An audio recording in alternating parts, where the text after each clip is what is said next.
Blessed to be part of your day. Kevin Miller in the morning, KIDO Talk Radio. Out to Dan Gaynor of the Media Research Center and the East Coast Gaynors. Dan, good morning. Good to have you with us here. Oh, it's good to be with you, and I got a chance to see one of the West Coast Gaynors. Got to see my brother just the other day. He was in town, so now I'm in town virtually. Indeed. When we take a look at the upcoming week, the government shut down the coverage of it, fair and balanced or out of whack as usual? Oh, of course it's out of whack, but everything is. I mean, here the President of the United States and the Republicans are just forcing through the largest justice reorganization in recent history, and by that I mean they're trying to fix some inequalities in sentencing. They're trying to basically make our justice system fairer for people. It's being done as a result because the GOP is ramming this through. It's being done in a bipartisan way, and the press are almost totally ignoring it. This is something that affects people around the country, millions of people, and the press are almost entirely ignoring it so they can hype whatever the heck they want to hype. And this is the standard rule for the media. If Republicans or conservatives, two not always the same, Republicans and conservatives do something that's impactful, they downplay it, undermine it, undercut it, or ignore it. If Democrats do something that's meaningless, street theater, because that's the left does street theater better than the right. But 6 people show up and do this thing. Back during Occupy Wall Street, this is one of my favorite little anecdotes. During Occupy Wall Street, 20 Occupy Wall Street idiots showed up in the National Mall to build a phony home one morning. It was covered by 6 different Washington Post writers. 6. The byline, I think it was like a double byline, and then at the end of it had like 4 additional names of people who contributed to the story. That one reporter for every 3 2/3 people involved in the event. That's insane. That GOP, the March for Life, gets 250,000 people in the Washington Post sends one person, a photographer. So this is always the standard MO for the media. Dan Gaynor joining us here on KIDO Talk Radio. Kevin Miller in the morning. Phone numbers 580-5436, 580-KIDO. What about the coverage of the Democratic Congress? Oh, the Democratic Congress we've already seen how that coverage will be. Alexandria Ocasio-Cortez is smart and beautiful, and she's the face of young people, and millennials are brilliant, and they're going to follow her all the way down to this Green New Deal, and we're not going to point out any of the problems with it. I mean, Jake Tapper notwithstanding, because he's eviscerated this, but by and large, the media are treating her as the symbol of the new Congress. They don't want to show the anti-Semitism of the Muslim members. They don't want to show the radicalism of Ocasio-Cortez. They want to show the stupidity of Ocasio-Cortez. I mean, look, I recognize she got elected, and she kind of threw a monkey wrench in the party because basically the guy she ran against, the establishment guy, didn't compete. And it's just, it's a very tight neighborhood congressional district. And, when you don't compete, when you don't actually go and knock on doors and do the local stuff, you tend to lose. And so that might be a little shocking. But here the Democrats almost ran a socialist as their presidential nominee. And they've got this radical left new candidate that media are singing their praises of. You would think they would point out stuff. You think people will walk up to her and ask her tough questions about, not just how government runs, because she clearly doesn't know that, but about socialism, about Cuba and Venezuela and Russia and China and, things that she should know. Because every time they ask her something she should know, she ends up backing off and saying, oh, actually, I don't know that. Maybe I shouldn't talk about it. Dan Gaynor joining us here to talk about the media hypocrisy. Let's talk a little bit about Michael Flynn. Your thoughts on that here on KIDO Talk Radio? I'm just sick of this. Sick of the witch hunt against Trump. I really am. I know that we're going to get 2 more years of it or 6 more years of it. I'm not sure which, because I'm one of those people that recognizes you don't count out Donald Trump. I don't think the American public cares about this story at all. It's entirely an inside the Beltway media story. You know, I mean, the story the American public should care about today involves all of the major tech companies. And I say all the major tech companies, I mean all of the major tech companies. Facebook, Google, YouTube, Apple, Microsoft, Yahoo, etc. There's a New York Times story today that basically says Facebook shared private information to all these companies in different ways. A couple of them, including Netflix, and I think it was Amazon, but I may be wrong on that. It's 2 of the companies. It shared your private Facebook messages with these companies. If that report ends up true, because Lord knows I'm skeptical of the New York Times reporting, if that report turns out to be true, I'm stunned. I'm stunned because this is every paranoid person's worst nightmare. That not only the individual data that you might post, Dan Gaynor likes this band, and we're going to share that with the band or share it with some company so they can market to me. Okay, that's bad. But we're talking about sharing personal messages. I'm stunned. And I'm stunned that more people are not talking about it today. Everybody's still moved into their own little, fiefdoms talking about the news of the day. This is the news of the day because the stock market's already trembling because it tends to do this the end of the year anyhow. Watch the tech sector get beaten all to hell today on the stock market. I mean, there's no, as far as I can tell, there's no major social media, search media, anything along that line, company that's not involved in this story. That is amazing when you think about just the impact the turbulence is having on the markets. Dan Gaynor joining us, Media Research Center on 107.5 FM, 580 AM with Kevin Miller in the morning. Let's get back to the media seeming to cheer on the Democrats about impeachment. Where's the journalistic standards there? Well, I mean, first of all, Democrats started running on impeachment before Trump ever won. They just like, we're going to impeach him if he wins. Wait, what?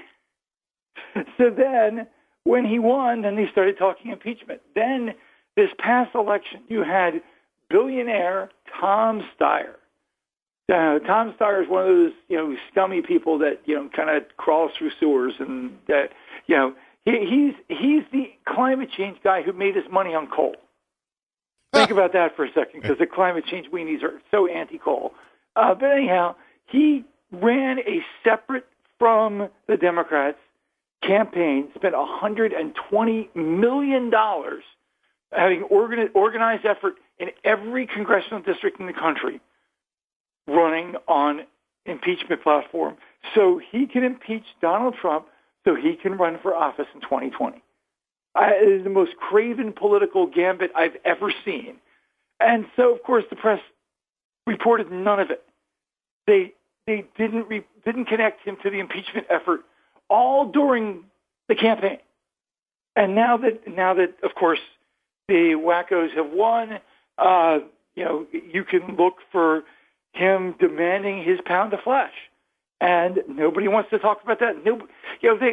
The press loves talking about billionaire contributors when they disagree with them, but they don't want to talk about how basically if the Democrats vote for impeachment, they are doing Tom Steyer's bidding. That sounds like you're work at the behest of your billionaire donors. Oh wait, we're not allowed to mention Democrat billionaire donors because I didn't even know this until a couple months ago that Tom Steyer's father was Jewish. So now he's playing the anti-Semitism card. You can't criticize me because it's anti-Semitic. Come on. I can criticize anybody who's a big donor to the left. You spent $120 million. Oh, we're not supposed to criticize him now. That's the press's whole strategy. That's the Soros strategy. You can't criticize George Soros. Of course you can. He's the biggest donor to the left in America, the number one. He's given hundreds of millions of dollars to left-wing causes across the board. He funds political campaigns, but he funds the entire infrastructure that is the left, from groups like the Brennan Center, which is this big lefty legal center, to Center for American Progress, to ProPublica, to all these journalism groups, to the pro-drug groups, the pro-abortion groups. We tied 100 different groups that were involved in the March for Women that had all gotten money from Soros's foundation. We're not supposed to talk about that because that makes us bad people. Indeed. Dan Gainor, any final thoughts for you before the Christmas week here in the Treasure Valley? Well, this last year, the week between Christmas and New Year's, that whole week, was the only time that people involved in politics got a break and things sort of slowed up a little bit. I will tell you, if it doesn't happen this year, you're going to really start to see more and more people, I think, leaving the political game, not just the White House, because there's incredible pressure on the administration and everybody involved in it. That's why Trump's having a hard time filling his chief of staff job. Nobody wants to have their life ruined. And that's what the press will do to whoever gets that job. Could be absolutely, and if Mother Teresa could be resurrected and get that job, and the press will destroy her. So if that doesn't happen, like I said, I expect you'll see more and more political reporters moving out of jobs and moving into other positions and stuff, because the burnout level is so high. Well, I hope you're not burning out, Dan Gainor. We appreciate you, brother. Oh, better burn out than it is to rust, I believe a famous song once said. I appreciate you guys as well. Merry Christmas to everybody out there. And all your listeners, remember, you guys are the ones who keep the independent radio going. You better pay attention to how you can do that and help out KIDO. Thank you, Dan. Merry Christmas. Merry Christmas. Bye. Bye-bye. All right, your call's next. Kevin Miller, KIDO Talk Radio. Tom in Nampa. Kevin Miller, KIDO Talk Radio. Good morning, Tom. Good morning, Kevin. How y'all doing today? I'm all right, and you? Pretty good. Listen, found this thing online and didn't know if you guys knew about it, but thought I'd inform you. There's a GoFundMe page called We the People Will Fund the Wall. They started up 2 days ago, and basically it's, let's get some money together and let's build a wall. So far, they got $460,522. Their goal is $1 billion. And the guy says if the, where is it? The exact numbers here. If all 600 million, if 63 million people who voted for Trump each pledged $80, we can build the entire wall. Wow. So I'm looking at this thing, I'm going, wouldn't it be a heck of a note if we actually did decide, we'll just build it, we'll just pay for it ourselves and build it. Bugger Congress. Wouldn't that be something? We kind of threw that around the other day here. Hello? Yeah. Tom, can you hear me? Tom? Hello? Tom? Well, I guess we lost Tom. Hopefully the phone system's working. Kevin Miller in the morning here, KIDO Talk Radio. Phone numbers 580-5436, 580-KIDO. I do want to remind you, coming up tomorrow will be the company Christmas party. That's the Kevin Miller Show Christmas party. We would love for you to be there. Now, yesterday we were, giving you this story about the inmate that was born a man, became a woman, was arrested, convicted for sexual assault, Adri Edmo.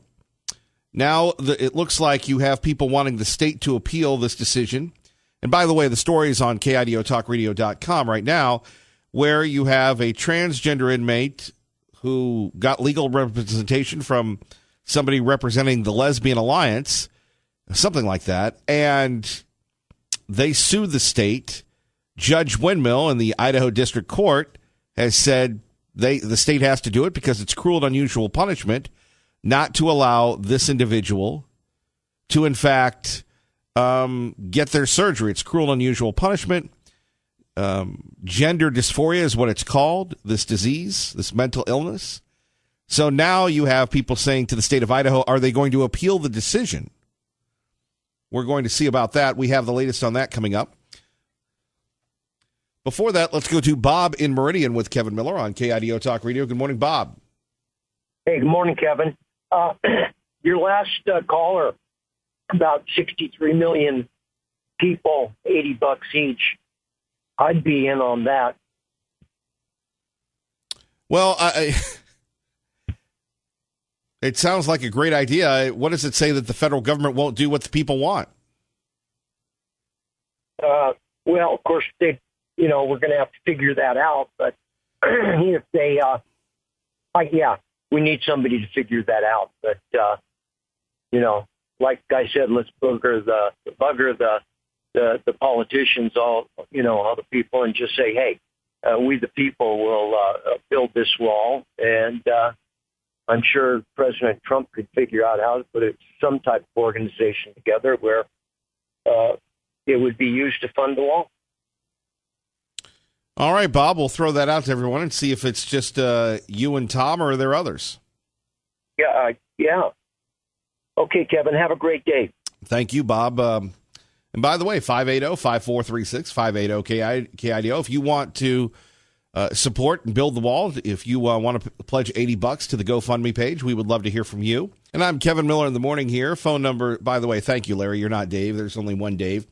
580-5436, 580-KIDO. So if you want to build the wall, also, when you're taking a look at this transgendered story, as we first brought you yesterday, actually we brought it to you Friday, you have some conservative groups urging the state to appeal, and you think to the state, well, why isn't the state doing this automatically? And we'll take your phone calls on that. We have an update on that story coming up after the 6:30 news. But it's interesting, you've got the Family Policy Alliance of Idaho calling on the Department of Correction, Governor-elect Brad Little, to appeal the ruling from the federal judge ordering the department to provide gender confirmation surgery to a transgendered Idaho inmate. The Christian organization urged Idaho officials in a written statement Tuesday to file an appeal to the ruling, which U.S. District Judge B. Lynn Windmill handed down last Thursday. So it goes on, and it will continue to go on. But as we've said again and again, the bottom line here is, do you want the state paying for this surgery? Do you want your taxpayer dollars going for that? That's number one. Number two, we've had several of you call in today saying, hey, how about this wall? What about the wall? Should we build the wall? So we'll do that as well. But first, what we always like to do at this time of year is really remember those that were with us and those that have left us, the sounds of the season, if you will. And we've been doing this since about, I'd say, 2001 on our particular radio stations where we've ever been, 9 years here in the Treasure Valley. So, again, a salute to 2018. Well, blessed to be a part of your day. We made it through another year that was. Well, good morning, Kevin. I'm looking forward to you having a safe and blessed and a joyous New Year. Back with Ammon Bundy joining us. We appreciate you taking time to speak with us here this morning. Absolutely, and thank you for all your work. Appreciate it. Dr. Tommy Ahlquist with us. He's on the trail. We're here at KIDO Talk Radio. Thanks again, Kevin, for having me on. It's always nice to be with you. Harley Brown returns to run for governor. Harley, good morning. I know you. You were on TV. Can I have my picture with you? No, punk. Pump my gas. Thank you all for joining us for our 16th season, I believe, of Promote Our Schools, Secure Our Future here at Columbia High School. We're getting reports that Art Bell has died. Good night, sweet friend. Art Bell, rest in peace. Well, you need to join us this morning at Independence Indoor Shooting. We're having a great time. I've really enjoyed traveling all over the state of Idaho this past year. We have a beautiful state, and there's so many wonderful people. Brad Little is about ready to take the stage to be the Republican nominee for governor. Our Unity breakfast here at Terry's Cafe. We hope to see you. I've never seen you in a tie before. You look outstanding. It is Miller's Mission once again, where we ask you to donate online anytime at boiserm.org. Usually in the fall, I'm dressed up as a giant turkey, and today it's a succulent orange. Yes. EPA Administrator Scott Pruitt joining us here. We're honored to have you. Thank you. It's great to be with you, Kevin. Great to be in Idaho. Out to Joe Paris, Channel 7. Joe, good morning. Good morning, Kevin. Yeah, still a really eerie scene here this morning off of State Street in Boise. Joining us now, our great friend, Chief Bones. Wish it were under better circumstances. Yeah, there's always tough times throughout the weeks and days that go by, but there's those events that are the once in a decade or once in a lifetime, and definitely been one of those weekends for us here in Boise. Best-selling filmmaker, best-selling author, Dinesh D'Souza. Dinesh, good morning. Good morning. The great promise of America, a chance to be the architect of my own destiny. Blessed to be a part of your day from Washington. Our great friend, Canyon County Sheriff Kieran Donahue, here with us. Of all things in Washington, D.C., and I thought, where the hell's that plane? I'm headed back. Live from Compass Public Charter School, another season of Promote Our Schools, Secure Our Future. I appreciate what you're doing, having these conversations and talking about education. We need to do more of that. Still mourning the death of the bandit, Burt Reynolds. They don't really make him like Burt Reynolds anymore, do they? Eric Trump, we're trying to get your dad here. I know he's very busy. Any thoughts on how we can bring him to Idaho? Well, he loves the state, and I love the state. We'll be there. He'll be there. Believe me, he'll be there. Thanks, Kevin. Our great friend Bill O'Reilly, thank you for joining us. Kevin, my pleasure. Thanks for having me in. Kevin Miller here at the Riverside, getting ready for a big victory party. Idaho's next governor, Brad Little. Kevin Miller here at the Nampa Walmart, joined by Jeff the Suit. Good to have you with us, sir. Yeah, you too. And in that suit, you're even more dashing, so good times. You remember the Charlie Brown Great Pumpkin rising from the greatest pumpkin patch? Well, we've got the Great Turkey rising from the best turkey patch. And he's the most succulent one I've ever known. You love that word, succulent. Succulent. And that's where you come in, folks. Give a turkey, don't be a turkey. And so today a chapter begins. A small and stately story of unity, diversity, and generosity, shared and written together. Thank you, God bless you, and God bless the United States of America.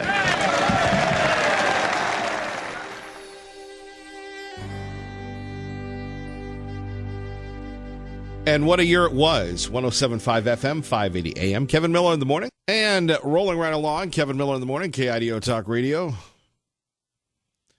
As we've been saying, we've been covering this Adri Edmo situation. You've got the Family Policy Alliance of Idaho wishing that the state wouldn't pay for it, urging the state to do something about it.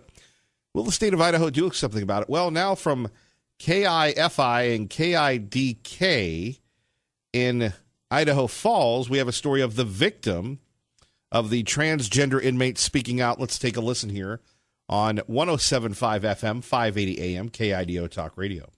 For a prisoner's gender surgery. Good evening, I'm Todd Kuntz. Thanks for being here with us tonight. That is our top story.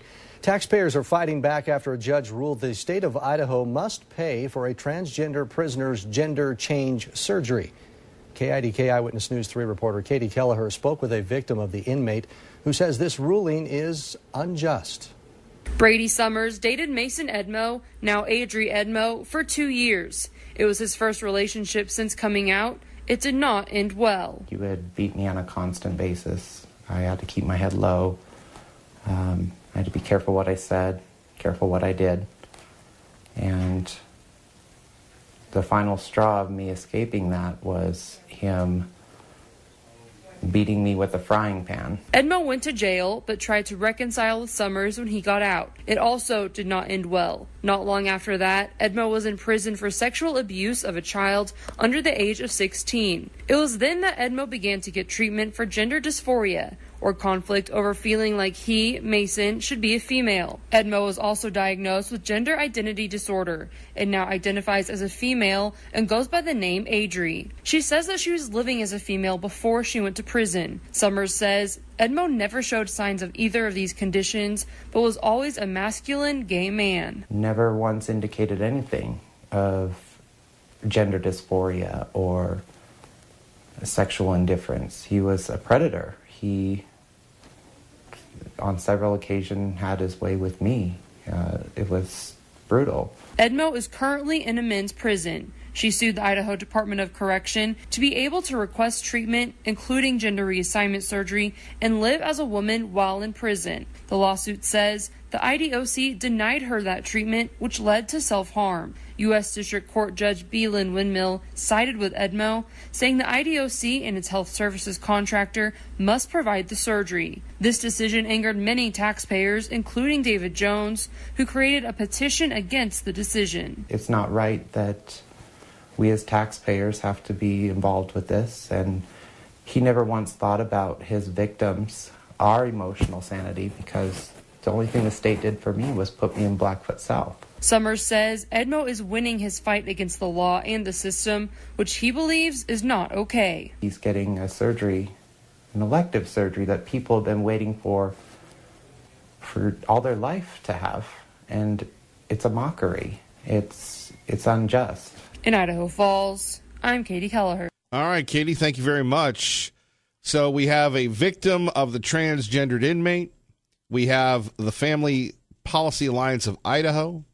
We have another person coming up with an online petition at 580-5436, 580-KIDO. I know we want to have a coronation here, but where is the state of Idaho on all this? Where is your state government? We just had an effective election where we had people promising, hey, we mean it this time. We're going to be good government officials, and we're going to work for you. Do you want your taxpayer dollars going for this surgery? And many conservatives have had an issue with Judge Windmill for quite some time. Where is the state of Idaho?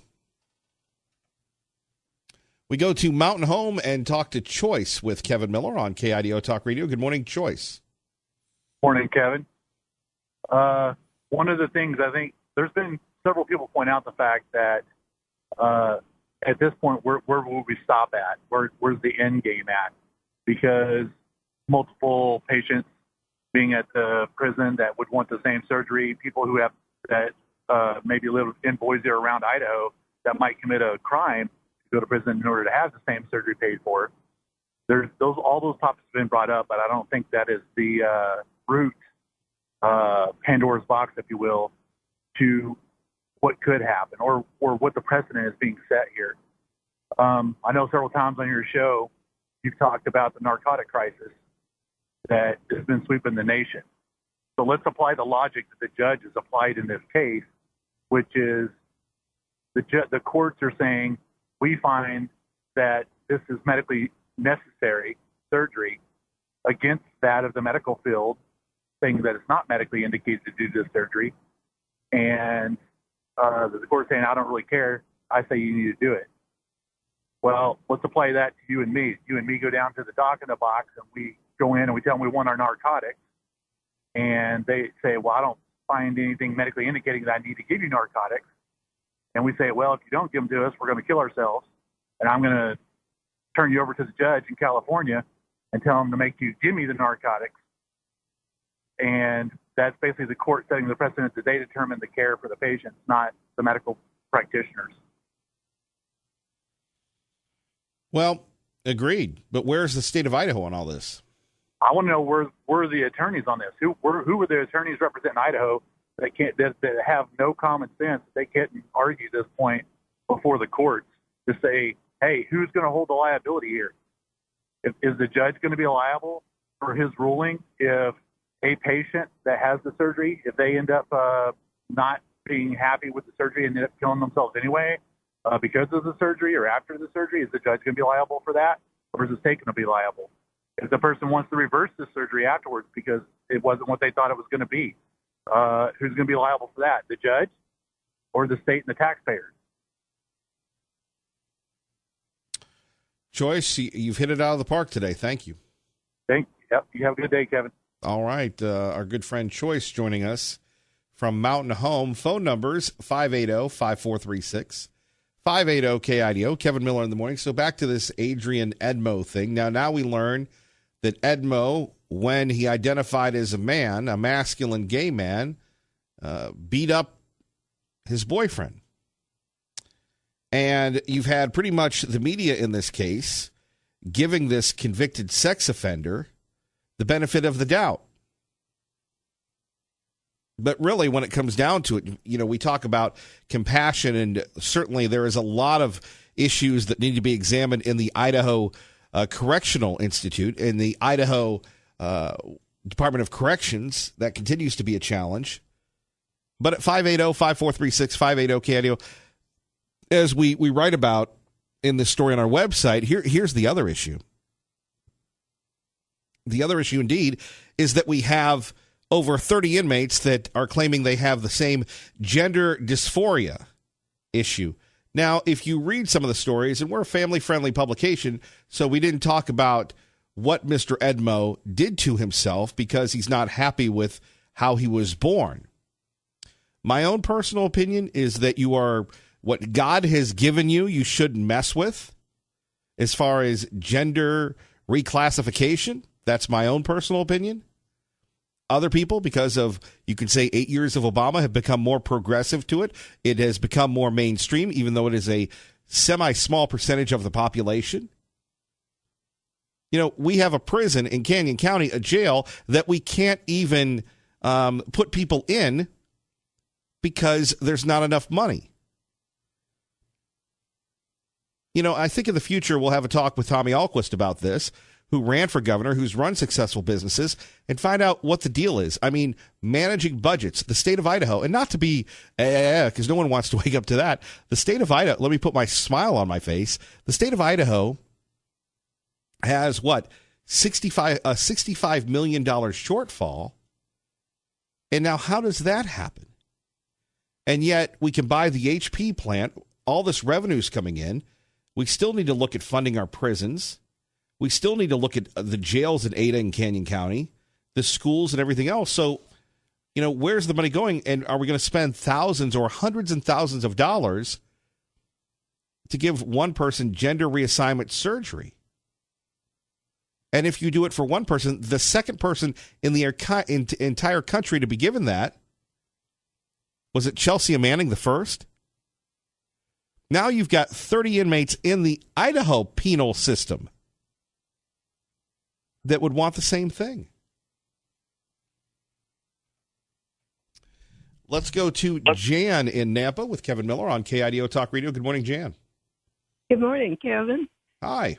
On this sex change, first of all, I'm a taxpayer, and I'm just an old woman, and I don't know all the things about the sex changes, but it looks to me like you'd have to get them a new brain. That same brain is going to be in this transformed body. Well, that's a good point, Jan. I don't know what they do with the brains, but what do you make of the state? The state taking a look at paying for this. Do you want the state to do it? And where is the response to the state? Well, I absolutely don't want the state or me paying for it. And how can we fight this? Well, I think we could fight it by what we're doing now, raising public awareness, letting our elected officials know that while they're getting ready to be serenaded at the governor's ball and wishing everybody adieu and out with the old, in with the new, and I'll give you a, as the Guy Lombardo band plays, that all is not well. Yeah. Well, I just think you can change their plumbing, but you can't change their brain, and that's where the problem is. Well, Jan, you call again, okay? Okay. Thanks. Thank you. Bye-bye. All right, more coming up next. Where is the state of Idaho? Would you like the state to make a statement? So far, we've got the Family Policy Alliance of Idaho doing that, our old friend Julie Lindy's group, number one. Number two, we have a citizen in Idaho Falls saying that he used to date Edmo when Edmo was a man, and Edmo beat him up, according to him. And then you have another person saying, look, I don't want the state to pay for it. I'm starting an online petition. 580-5436, 580-KIDO. You're listening to Kevin Miller on KIDO Talk Radio. And rolling along, thank you for joining us. Taking your calls about the issues that matter to you. Let's go back to the phones, and we go to Liberty Linda with Kevin Miller on KIDO Talk Radio. Good morning, Liberty Linda. Good morning, Kevin. You know, yesterday I mentioned a negative about what was going on in the California school. And today I would like to thank you, Kevin, for going into the schools of the area there and around Boise and the Treasure Valley and showing all of us that's what's going on in our schools that are so positive. Kevin, when you go in and talk to the students, you find out their goals. I just sat here, and it's just amazing to hear their intelligence and the things, the goals they have set for themselves. You know, I just want to mention the wonderful things that are going on in our schools today, because we do have wonderful things. We have wonderful youth out there that are just making great decisions for themselves. And I wanted to bring that out today and thank you for that. Well, you're quite welcome, Liberty Linda. Well, you know, we have to, you know, there's negative, but we have to think of the positive as well. And you know, we have amazing youth today. And so I just wanted to say a wonderful thing about them. And then in regard to this operation, I believe that when you put it on the taxpayers, it makes them responsible for the operation. And there's so many that don't believe in it, and it shouldn't be put on their heads to have the responsibility of paying for someone else's operation if they don't believe in it. So that's what I believe there. And I think that we need to pray for Russ Fulcher. He's going into the pit. Well, he signed up for it, so we'll see what happens. So we, you know. But he's going to need our prayers. And Raul Labrador is wonderful. And I've always thought that he's going to be offered something very significant where he can work for our country. I feel that's coming, and I think we're praying for him also, and we always pray for you every morning. Well, you're in my prayers, Liberty Linda. Well, thank you, Kevin, for all you do. Love you, and keep up the good work. We love you. Take care. Okay, you as well. Bye-bye.